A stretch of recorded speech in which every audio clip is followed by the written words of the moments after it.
What the heck is going on, everybody? It's your guy, Snowbike Mike, back at it again with another Kind of Funny Games afternoon stream for a lovely Wednesday, October 15th, 2025. And oh boy, do I have a special one for you. We're returning to one of my favorites of 2025, Baby Steps, but with a very special guest. I am sitting here with one of the creators, Bennett Foddy, to come and race me to the top.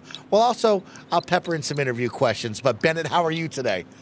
Fantastic. This is one of the ways that we preferred to play Baby Steps when we were developing it, doing the level design. We're often doing races, so I'm psyched. Okay, good. Now, before we hit go and we start running up the mountain here, how good are you, Bennett? Okay, because I've been watching some speed runs and they're breaking your game. Are you that level, or are we still just stepping ahead? No, I'm pretty good. I'm not speedrunner good. Those guys are absolutely incredible. I think that we saw somebody finish a game in 14 minutes or something like that. Shout out to that guy. That was incredible.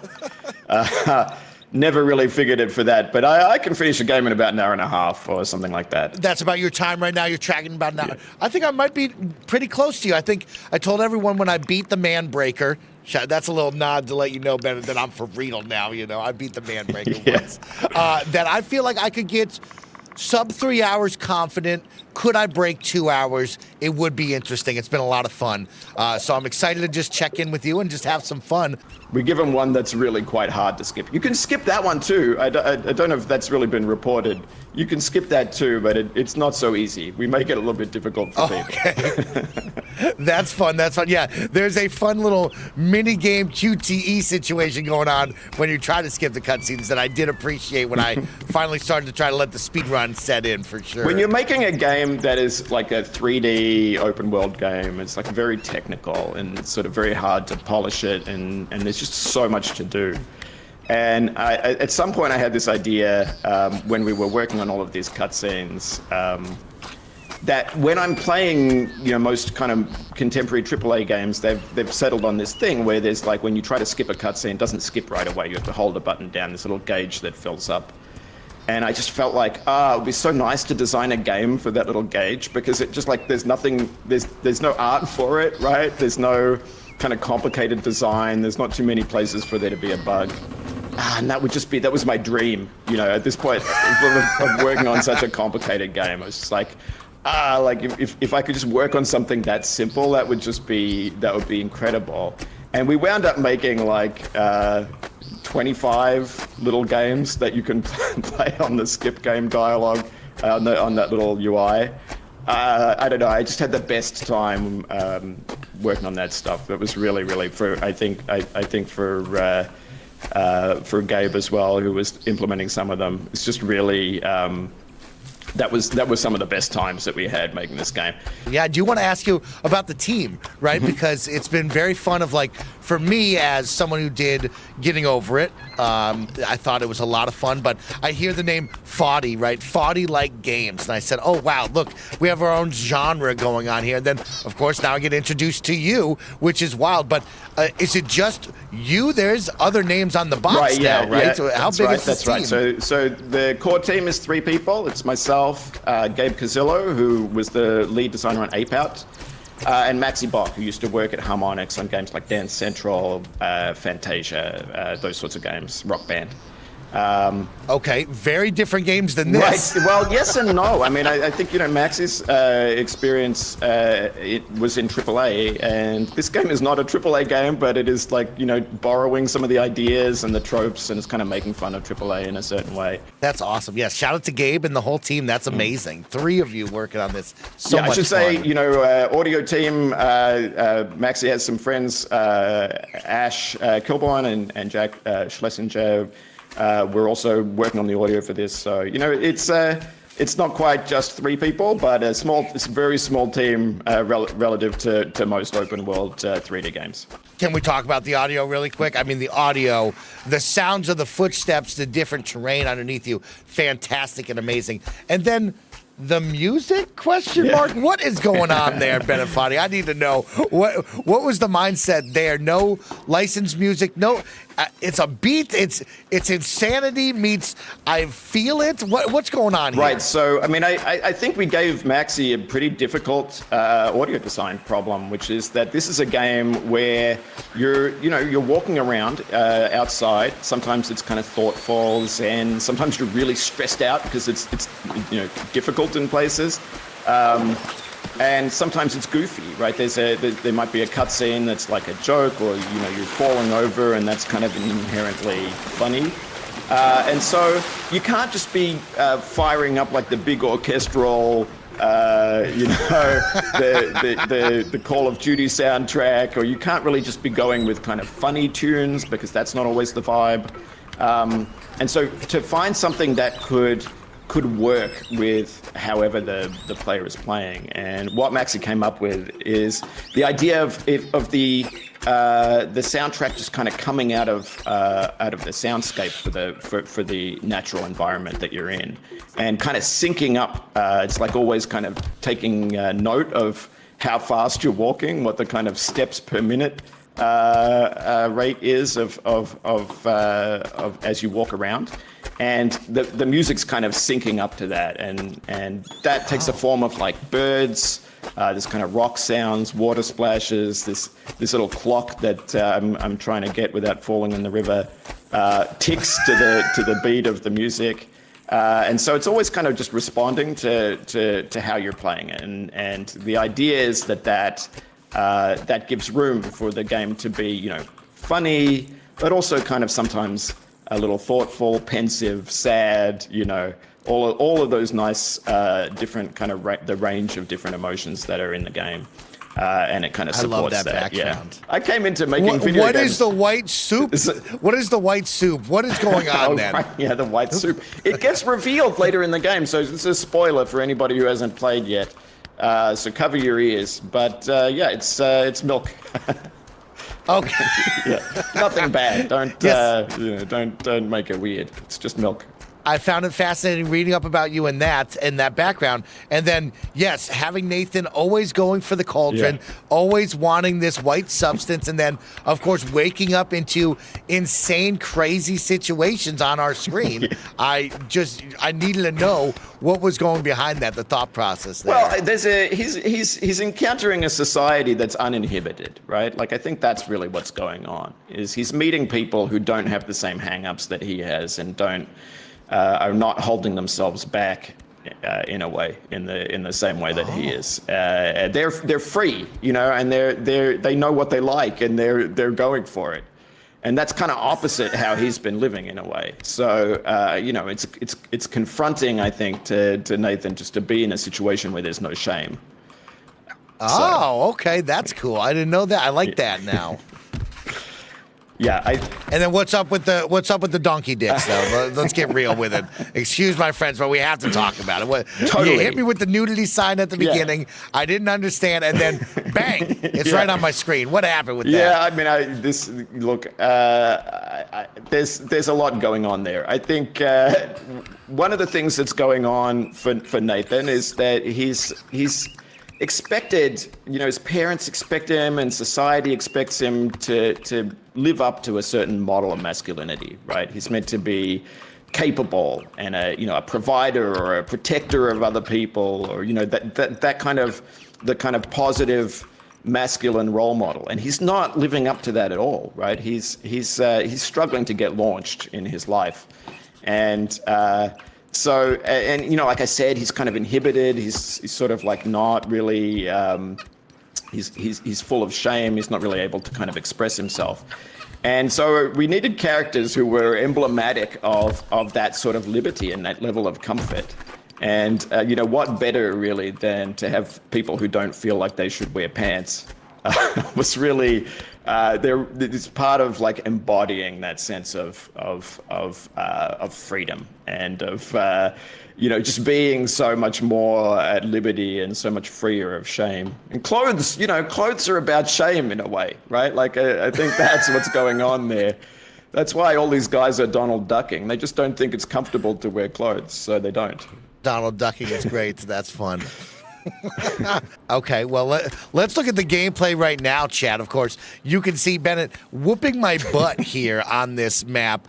Bennett, can we talk about, I guess, the mountain, the peak, the journey? It is this giant 3D mountain that you can go up any which way. What was that like developing this and having so many different paths? We'll talk about the challenges later, like the Manbreaker, but what was that like making just, I guess, a mountain and saying, good luck, figure it out? I mean, there's two things going on there, I think, above everything else. The first is we wanted this game to have challenge for the people who want it, for the kind of like the people who have the same sickness that I have.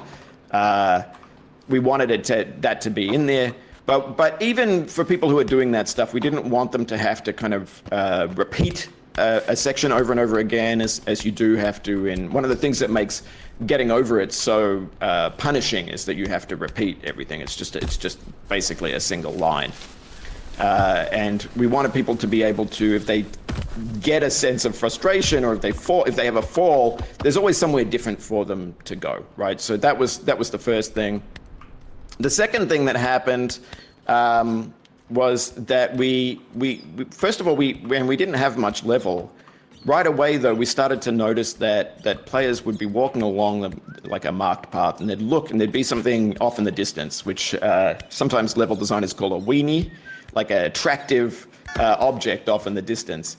And okay, then, shining, glowing right, thing. Right, yeah, totally. yeah. And they would want to explore and go and see it, but they would be worried that they wouldn't be able to get back to where they were, right? To me, good video games are made out of that type of tension, that sort of sense of like, it's like FOMO, or, you know, I think when you can get somebody right on the boundary of wanting to do something and not wanting to do it, it's that those moments are incredible to me, and we really wanted to bring that out. So, but it meant the game needed to have like this kind of like broad. I mean, this stuff where you look and you see something in the distance and you can go there. That's always the kind of that's the engine of what makes these open world games work, right? There's something kind of just magical about that. It's like a magic trick. But in this case, because you have to walk out there and then walk back, and you have to do every single step, you've got a bit more on the line when you decide to go there. You're not going to be able to fast travel back. And to me, you get a little bit more of kind of meaningful decisions out of that. You know, I love when I'm playing an open world game in the vein of like Zelda or Far Cry or Assassin's Creed, which I love. It is just a little bit different knowing that wherever I go, I can fast travel back to where I started, right? So it has a way of kind of collapsing the space and making it, although more convenient, makes everything feel a little bit smaller.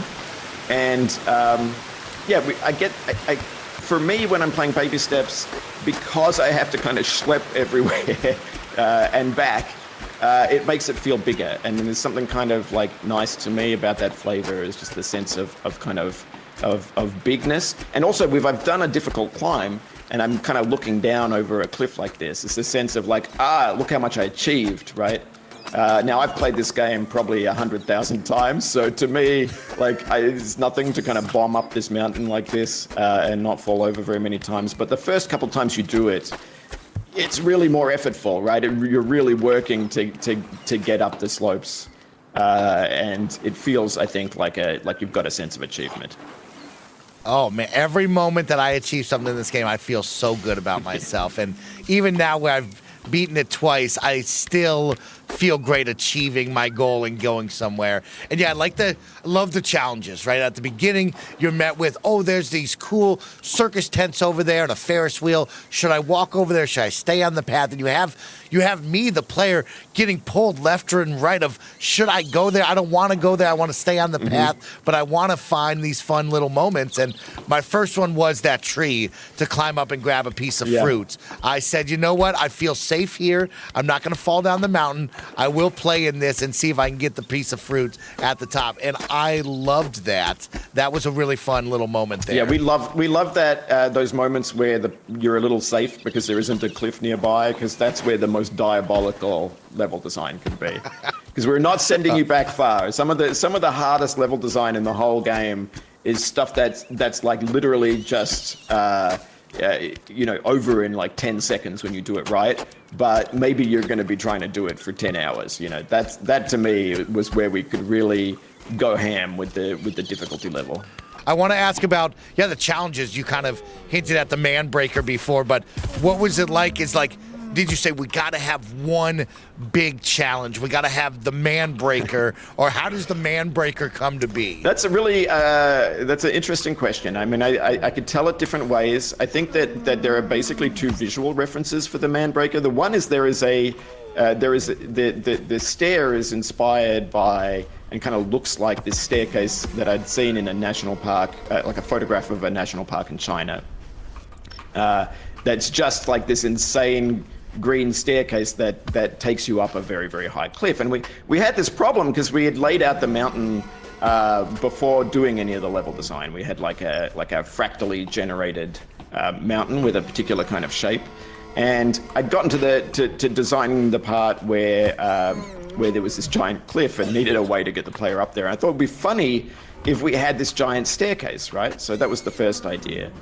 But that's like climbing that staircase felt like a punishment because there's so many stairs and you're just going around and around. It's like kind of boring, right? So I wanted it to have some kind of the cactus got me. I forgot about that. I wanted there to be like an alternative to the stairs, so it would be like a punishment for not going a different way.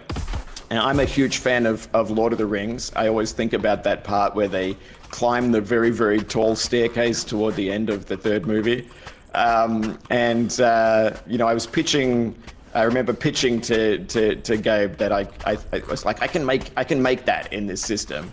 And he was like, okay, fair enough. So give it a shot. And that's basically how we got the Manbreaker. And it was in thinking about that stuff that we finally figured out what Jim's personality should be as well. He's a toxic helper. He wants you toxic helper. Yeah, he wants you to go on the staircase, but he wants you to feel ashamed of it, right? Like he wants to be like beating you in some kind of way. And so everything kind of, all of the different themes in a way come together in that moment. And I think it works pretty well. It does have a great payoff if you do both as well. To see both of the cutscenes and the payoffs either way you go it was really cool to see. I liked that a lot. So this cactus, it was originally, I had the idea of doing this is another one of mine. It was meant to be a sarcastic cactus.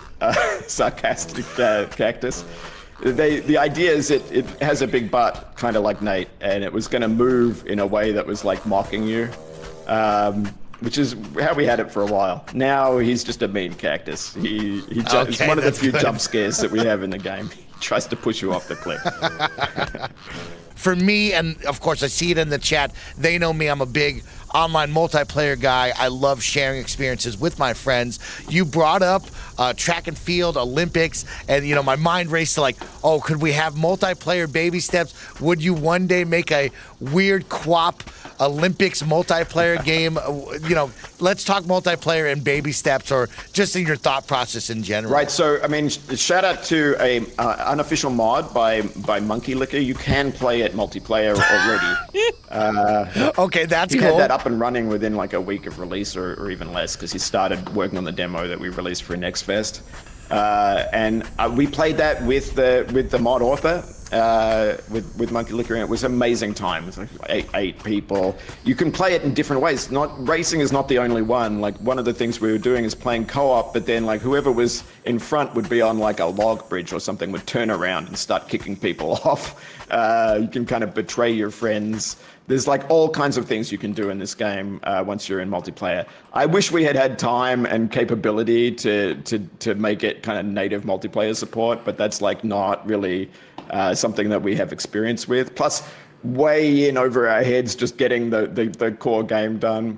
But I really love that sort of flavor of chilled out multiplayer. We were playing a ton of golf with your friends in the early days of making baby steps, which of course started under COVID when everybody was like stuck at home.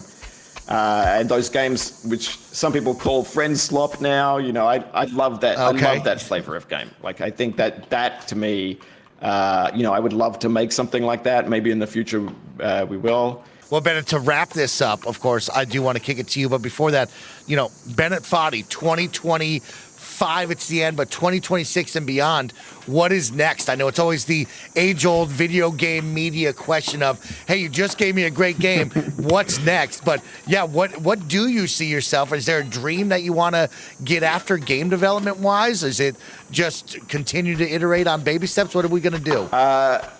I guess over the last 6 years, I think we've really kind of poured so many ideas into this game. And, speaking for myself anyway, is like everything that I thought for the last 6 years has basically just gone into this one. And I feel a little bit like a empty box in a certain way, like a sponge that's been wrung out. So what's next is having some experiences and getting more ideas, and then there'll be something fresh that I can bring. But yeah, this is like, it's you shouldn't work on a video game for 6 years, but if you do, you kind of hope that it's at least kind of representative of everything you had going on. That's what I feel when I look at this now. It's like really, this everything went into this. Just ideas wise, just kind of like vibes wise and all of that stuff. So I'm kind of starting from scratch. We'll see. I wouldn't want to predict what that's going to turn into. Okay. Well, I hope you get some good rest. You get some inspiration. You fill that box up again, because now you have a mega fan, a lifelong fan in me, who will be looking for the name on the box, the Bennett Foddy seal of approval, so I can go out and smile. I appreciate that. You're the best, man. Thank you so much for your time. Thank you for racing me to the top. We will. Everybody clap it up for Bennett Foddy. He whooped my butt. I kept it close. I think he let me get close, but you know what? You did put the smack down on me, so I will get better, and I'll find you eventually. We'll do it again, Thanks, all right? Mike. Thank you to Bennett Foddy. Thank you to everybody setting this up behind the scenes, and to you, the Kind of Funny audience, for enjoying, watching, listening, and getting involved in the conversation. I hope you had a great afternoon stream. We'll catch you back here tomorrow for Kind of Funny Games Daily and beyond. Goodbye.